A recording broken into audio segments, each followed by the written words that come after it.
આપ જોઈ રહ્યા છો સ્પાર્ક ટુડે ન્યૂઝ। નેન્સી મામલે બી ડિવિઝન એસીપી આરડી કવાનું નિવેદન સામે આવ્યું છે। પોલીસે એફઆરઆઈમાં એમવી એક્ટ 199A ની કલમો જ ઉમેરવા ગઈકાલે કોર્ટમાં જ્યારે અરજી દાખલ કરવામાં આવી હોય ત્યારે અકસ્માતના 85 દિવસ બાદ લક્ષ્મીપુરા પોલીસ જાગી છે। એસીપીએ કહ્યું છે કે તપાસ અધિકારીએ તપાસ ખૂબ ધીમી ગતિએ કરી ખુલાસો પૂછશે। તપાસ અધિકારી પીએસઆઈ વિજયકુમાર પાંડવની પણ પૂછપરછ કરાશે।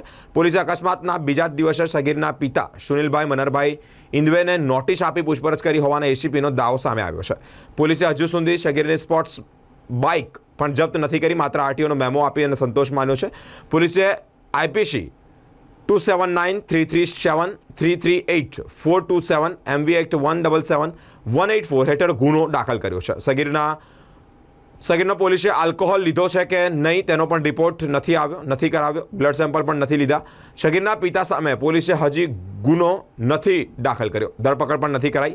આરટીઓમાં લાયસન્સ સસ્પેન્ડ માટેની કોઈ કાર્યવાહી પણ નથી કરી। આવું એક નિવેદન સામે આવ્યું છે। ગઈ 8મી માર્ચના રોજ લક્ષ્મીપુરા પોલીસ સ્ટેશન વિસ્તારમાં એક એક્સિડન્ટનો બનાવ બનવા પામેલ।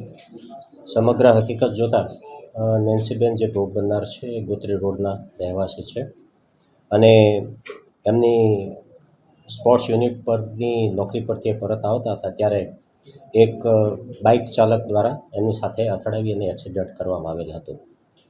નેન્સીબેન એ વખતે ત્યાં પડી ગયા હતા અને એમને હોસ્પિટલાઇઝ કરવામાં આવેલા હતા। પ્રથમ હોસ્પિટલમાં એમની સારવાર ચાલુ હતી અને ત્યાર પછી એમને બીજી હોસ્પિટલમાં રિફર કરવામાં આવેલા હતા।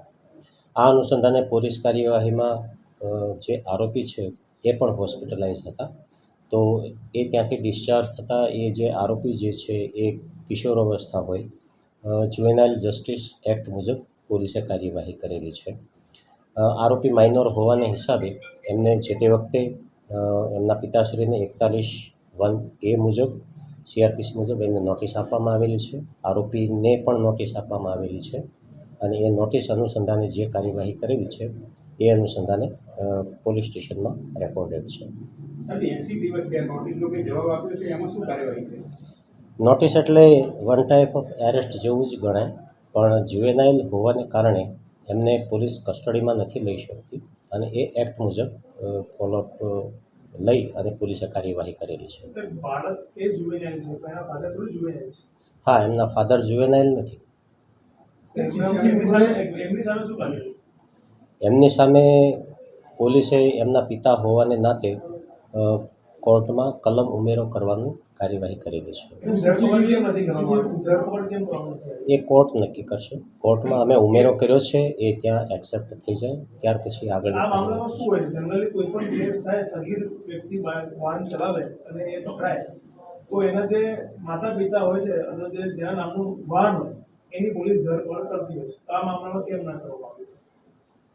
ના, ધરપકડ તો એમ સીધી નથી કરવામાં આવતી હોતી, પણ એમના પિતાને નોટિસ આપવામાં આવેલી છે અને એ અનુસંધાને જે કાયદામાં જોગવાઈ છે એ અનુસંધાને કોર્ટને કલમ ઉમેરાનો રિપોર્ટ આપવામાં આવેલો છે। કોર્ટ ડિસાઇડ કરશે એટલે તરત જ અમે એક્શન લઈશું।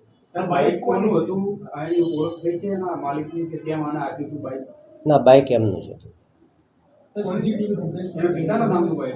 હા,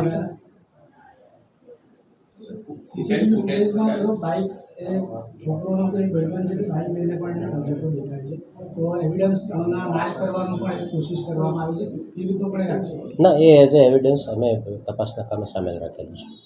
પુણેની ઘટનામાં સગીર ચાલક હતા અને એના પિતાની પોલીસે ધરપકડ કરી અને એની સાથે જે કરી બધાને ધરપકડ કરી, તો વડોદરામાં કેમ આ પ્રકારની કાર્યવાહી ના થઈ? એ કાર્યવાહી ચાલુ છે।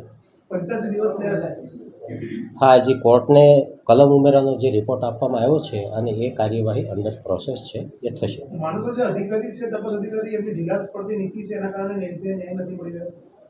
ના, ન્યાય મળવાની તો વાત, અમારો એક પર્સનલ એથિક્સ પણ એવો હોય છે કે ભોગ બનનારને હંમેશા ન્યાય મળે, પણ આઈઓ તરફથી જે કંઈ થોડું ડિલે થયું છે તો એમના એડમિનિસ્ટ્રેટિવ કારણો હશે। ગુનો દાખલ થયા પછી કેટલા દિવસમાં આપણે નોટિસ આપી? આરોપી હોસ્પિટલાઇઝ હતા અને હોસ્પિટલમાંથી ડિસ્ચાર્જ જ્યારે થયા ત્યાર પછી। સાહેબ, આરોપી જે છે સગીર છે, તો એનો બ્લડ રિપોર્ટ નથી કરાવવામાં આવ્યો, એને નશો કર્યો છે કે નહીં એ રિપોર્ટ નથી થયો, એ બાબતે આપ શું કહેશો?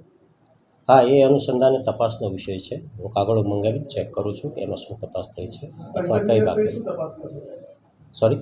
85 દિવસ ઘટના થઈ ગયા છે. હવે ના, તપાસ માટે એવું કોઈ ટાઈમ ડ્યુરેશન નથી હોતું. જે વસ્તુ જ્યારે ધ્યાન ઉપર આવે તો ત્યારથી એ તપાસ પાછી કરી શકાય છે, કોર્ટની પરમિશન લઈ. હવે એ કાયદામાં જે રીતે જોગવાઈ હશે એ રીતે થશે, કારણ કે કમ્પન્સેશન બાબતે ક્રિમિનલ ક્રાઇમમાં એવી કોઈ અમારા ધ્યાન ઉપર વ્યવસ્થા નથી. જે છોકરો છે તે કાયમ તે અહીંયા 100 ની ઉપરની બાઇક ચલાવે તેના આક્ષેપો સ્થાનિકો પણ કરે છે. આગળ કોઈ સીસીટીવી ફૂટેજ કેવું ચાલે? હા, જે સીસીટીવી ફૂટેજ અવેલેબલ છે એ તપાસના કામે સામે રાખેલા છે. એક સવાલ, આ જે નોટિસ આપી એમના પિતા, આ જે સગીર છે એમના પિતા, એ ક્યારે આપવામાં આવે? ઘટના બની અને કેટલા દિવસ પછી આપવામાં આવે? એ ગઈકાલે આપવામાં આવી છે. એટલે ગઈકાલે જ કેમ? અત્યાર સુધી કેમ પોલીસ રાહ જોતી? તપાસનીશ અધિકારીને ધ્યાન ઉપર આવ્યું એટલે લૂપહોલ્સ માનો છો પ્રાથમિક દ્રષ્ટિએ છે કે જે આપ અધિકારી છો, તમારા તપાસ અધિકારી તમારા તાબા હેઠળના અધિકારી છે, આ લૂપહોલ્સ માનો છો કાર્યવાહીમાં? હા, એ થોડીક લેકવીના તો છે જ, પણ એના હિસાબે કોઈ તપાસને ડેમેજીસ થાય એવું નથી. મીડિયામાં જ્યારે આખો અહેવાલ આવે છે, જ્યારે મીડિયા સમગ્ર બાબતે અને પરિવાર સમગ્ર બાબતે સવાલ ઉઠાવે છે, ત્યારે જ કેમ નોટિસ આપવી પડી? આટલા દિવસથી પોલીસે કેમ નોટિસ ના આપી? એ આઈઓની અમે ઇન્ક્વાયરી કરીશું, એ અમને શું જવાબ આપે છે એના ઉપરથી આપ કહીશું. જોયેલ જસ્ટિસમાં રજૂ કરેલા જે કેસ રેકોર્ડ છે એમાં કયા પેજ ઉપર આરોપીને ત્યાં લઈ જતા એની જન્મ તારીખ એનો દાખલો એ બધું લેવામાં આવ્યું છે? હા, બિલકુલ. હા, તપાસમાં ખામી હશે તો ચોક્કસ કાર્યવાહી થશે. શું લાગે છે જે રીતના આ જે વ્યક્તિ છે એ વ્યક્તિ તો કોણ છે અને શું કોઈ પોલીસ પર દબાણ હતું ખરું કાર્યવાહી લઈને? નહીં, પોલીસ ઉપર કાર્યવાહી માટે કોઈ દબાણ નથી. આ કોણ છે? જેના પિતા છે કોણ છે? ફેમિલી બેકગ્રાઉન્ડ એમનું ફેમિલી બેકગ્રાઉન્ડ તો એ છે કે સુનિલભાઈ મનોહરભાઈ વ્રજભૂમિના રહેવાસી છે અને એ સામાન્ય વેપારી છે. કોઈ રાજકીય દબાણ હતું? કોની ઉપર? રાજકીય દબાણ હતું? ના, કોઈ ઉપર. નેન્સીના પરિવારે આજે પોલીસ પર ગંભીર આક્ષેપ કર્યા છે કે પોલીસ દ્વારા કોઈ પણ પ્રકારની કાર્યવાહી કરવામાં નથી આવી અને એમની દીકરીને ન્યાય મળે અને પરિવારને ન્યાય મળે એ પ્રકારની કોઈ પણ જાતની પોલીસ પ્રક્રિયા નથી કરી, એવો પરિવારનો આક્ષેપ છે. હા, પરિવારનો આક્ષેપ જે છે અને રોષ પણ હશે, થોડો અંશે વ્યાજબી પણ હશે, પણ પોલીસે જે કરવાની કાર્યવાહી છે એ ઇન ટાઈમ મિન ટાઈમ કાગળ પર બધી કરેલી જ છે. દાખલા તરીકે ભોગ બનનારનું નિવેદન આપી શકે એવા સક્ષમ અવસ્થામાં છે કે કેમ, તો એમને પણ ખાસો ટાઈમ ગયો અને એટલીસ્ટ 5 વખત 4 થી 5 વખત ડૉક્ટર સાહેબનું પણ એપ્રોચ કરવામાં આવેલ હતો કે ભાઈ આ અનુસંધાને ભોગ બનનાર છે એ સ્ટેટમેન્ટ આપી શકવાની ક્ષમતા ધરાવે છે કે કેમ. એટલે એવા સંજોગોમાં પણ થોડી તપાસ ડિલે થઈ. અત્યારે શું પરિસ્થિતિ છે ભોગ બનનાર? અત્યારે એ બોલી શકે છે પણ અમુક સેન્સેશન એમના કામ નથી કરતા એવું ડૉક્ટર સાહેબનું કહેવું છે. છોકરાના પેરેન્ટ્સનું શું કહેવું છે? એ તો શું કે, તો એમનો દીકરો આરોપી છે તો આરોપી તરીકે જ એમને ટ્રીટ કરવાનો. कोठारी बोल रहा हूँ। अभी लक्ष्मीपुरा पुलिस स्टेशन में हम लोग एसीपी साहब से बात हुई है और उन्होंने कहा है कि इन्वेस्टिगेशन हो रहा है, राइट ट्रैक पे हो रहा है।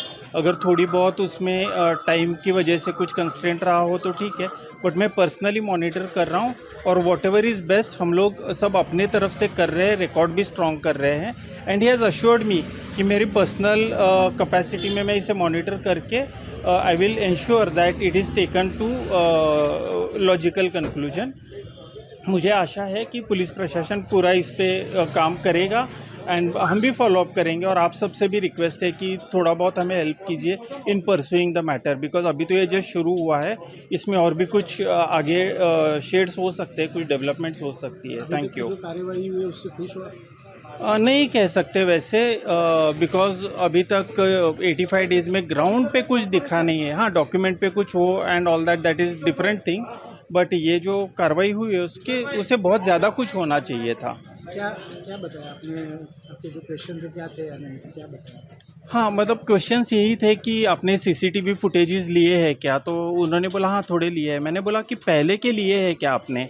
तो उन्होंने कहा पहले के नहीं लिए। फिर मैंने उनको समझाया कि अगर एक बार बच्चा गाड़ी लेके जाता है तो माँ बाप कह सकते हैं कि हमें बिना बताए लेके गया, पर मेरा जो भी इन्फॉर्मेशन है वो मुझे ये कहता है कि वो बहुत महीनों से ऐसे गाड़ी लेके जाता है और ऐसे ही रैशली चलाता है। तो पुलिस अगर चाहे तो ये सारे सीसीटीवी फुटेजेस वो सब जगह से ऑब्टेन कर सकते हैं, टावर लोकेशंस भी वो ले सकते हैं। हम लोग इंडिविजुअल कैपेसिटी में नहीं ले सकते, इट इज़ अगेंस्ट लॉ। तो आई थिंक पुलिस अभी मतलब प्रशासन पूरा इस पे काम करेगा and they will take it all.